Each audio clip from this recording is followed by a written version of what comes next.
సమూయేలు రెండవ గ్రంథము 24వ అధ్యాయము.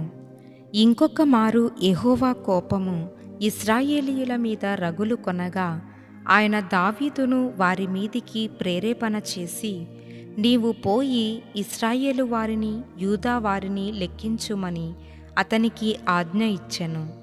అందుకు రాజు తన యొద్దనున్న సైన్యాధిపతి అయిన యోవాబును పిలిచి, జనసంఖ్య ఎంతైనది నాకు తెలియగలందులకై దాను మొదలుకొని బెయేర్షెబా వరకు ఇశ్రాయేలు గోత్రములలో నీవు సంచారము చేసి వారిని లెక్కించుమని ఆజ్ఞ ఇయ్యగా, యోవాబు, జనుల సంఖ్య ఎంతయున్నను నా ఏలిన వాడవును రాజవునగు నీవు బ్రతికియుండగానే దేవుడైన యెహోవా దానిని నూరంతలు ఎక్కువ చేయునుగాక.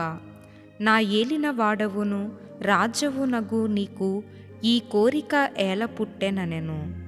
అయినను రాజు యోవాబునకును సైన్యాధిపతులకును గట్టి ఆజ్ఞ ఇచ్చియుండుట చేత యోవాబును సైన్యాధిపతులను ఇశ్రాయేలీయుల సంఖ్య చూచుటకై రాజు సముఖము నుండి బయలు వెళ్ళి యొర్దాను నది దాటి యాజేరు తట్టున గాదు లోయ మధ్య నుండు పట్టణపు కుడిపార్శ్వముననున్న అరోయేరులో దిగి అక్కడ నుండి గిలాదునకును తహతిమ్ హోద్షీ దేశమునకును వచ్చిరి.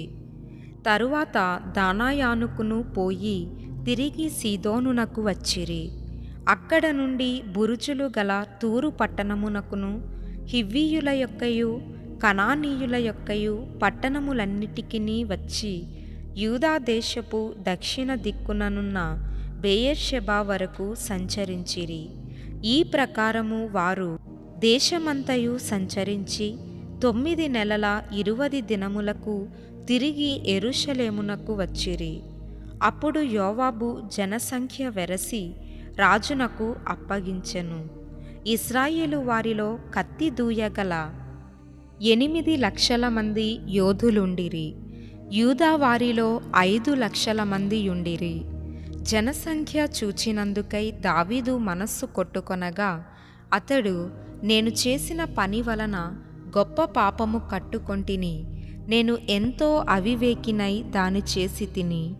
యెహోవా కరుణయుంచి నీ దాసుడనైన నా దోషమును పరిహరింపుమని యెహోవాతో మనవి చేయగా, ఉదయమున దావీదు లేచినప్పుడు దావీదునకు దీర్ఘదర్శియగు గాదునకు యెహోవా వాక్కు ప్రత్యక్షమై ఇలాగు సెలవిచ్చెను. నీవు పోయి దావీదుతో ఇట్లనుము, యెహోవా సెలవిచ్చునదేమనగా, 3 విషయములను నీ ఎదుట పెట్టుచున్నాను. వాటిలో ఒక దానిని నీవు కోరుకొనిన ఎడల నేనది నీ మీదికి రప్పించెదను. కావున గాదు దావీదునొద్దకు వచ్చి ఇట్లని సంగతి చెప్పెను. నీవు నీ దేశమందు 7 సంవత్సరములు క్షామము కలుగుటకు ఒప్పుకొందువా? నిన్ను తరుముచున్న నీ శత్రువుల ఎదుట నిలువలేక నీవు 3 నెలలు పారిపోవుటకు ఒప్పుకొందువా? నీ దేశమందు 3 దినములు తెగులు రేగుటకు ఒప్పుకొందువా? యోచన చేసి నన్ను పంపిన వానికి నేనియ్యవలసిన ఉత్తరము నిశ్చయించి తెలియజెప్పుమనెను. అందుకు దావీదు, నాకేమియో తోచకున్నది, గొప్ప చిక్కులలో ఉన్నాను. యెహోవా బహు వాత్సల్యత గలవాడు గనుక మనుష్యుని చేతిలో పడకుండా యెహోవా చేతిలోనే పడుదుముగాక అని గాదుతో అనెను. అందుకు యెహోవా ఇశ్రాయేలీయుల మీదికి తెగులు రప్పింపగా ఆ దినము ఉదయము మొదలుకొని సమాజ కూటపు వేళ వరకు అది జరుగుచుండెను. అందుచేత దాను నుండి బెయేర్షెబా వరకు 70,000 మంది మృతి నొందిరి. అయితే దూత యెరూషలేము పైని హస్తము చాపి నాశనము చేయబోయినప్పుడు యెహోవా ఆ కీడును గూర్చి సంతాపముంది, అంతే చాలును, నీ చెయ్యి తీయుమని జనులను నాశనము చేయు దూతకు ఆజ్ఞ ఇచ్చెను. యెహోవా దూత యెబూసీయుడైన అరౌనా యొక్క కళ్ళము దగ్గర నుండగా దావీదు జనులను నాశనము చేసిన దూతను కనుగొని యెహోవాను ఈలాగు ప్రార్థించెను. చిత్తగించుము, పాపము చేసిన వాడను నేనే, దుర్మార్గముగా ప్రవర్తించిన వాడను నేనే. గొర్రెల వంటి వీరేమి చేసిరి? నన్నును నా తండ్రి ఇంటి వారిని శిక్షించుము.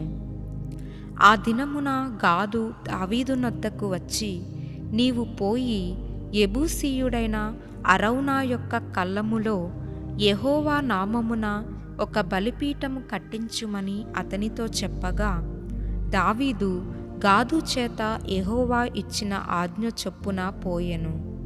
అరౌనా రాజును అతని సేవకులను తన దాపునకు వచ్చుట చూచి బయలుదేరి రాజునకు సాష్టాంగ నమస్కారము చేసి, నా ఏలిన వాడవును రాజవునగు నీవు నీ దాసుడనైన నా యొద్దకు వచ్చిన నిమిత్తమేమని అడుగగా, దావీదు, ఈ తెగులు మనుష్యులకు తగలకుండా నిలిచిపోవునట్లు యెహోవా నామమున ఒక బలిపీఠము కట్టించుటకై నీ యొద్ద ఈ కళ్ళమును కొనవలెనని వచ్చితినెను.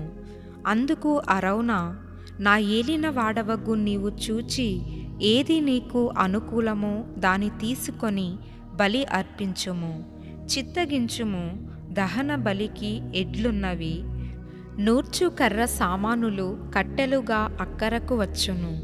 రాజా, ఇవన్నీయు అరౌనా అను నేను రాజునకు ఇచ్చుచున్నానని చెప్పి, నీ దేవుడైన యెహోవా నిన్ను అంగీకరించునుగాక అని రాజుతో అనగా, రాజు, నేను అలాగు తీసుకొనను, వెల ఇచ్చి నీ యొద్ద కొందును.